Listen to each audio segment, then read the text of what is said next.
Hello and welcome to Home Recipes. In this video we will be show recipe for Keto Chicken Parmesan Casserole. This Keto Chicken Parmesan Casserole is a super easy dinner recipe that's bursting with savory, flavorful, cheesy, tomatoey flavor.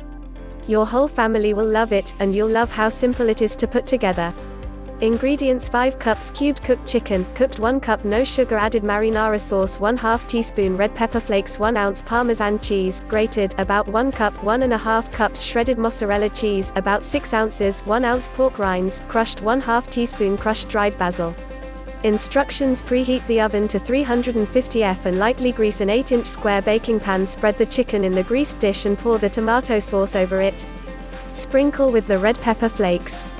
Top with the Parmesan and then the mozzarella. Lightly sprinkle the rushed pork rinds and basil over the top. Bake for 25 minutes, until the cheese is melted and bubbly. Notes: this recipe can be frozen either before baking or after, and it's easy to prep a day ahead. Just be sure to wrap it up tightly with foil before putting it in the freezer or fridge.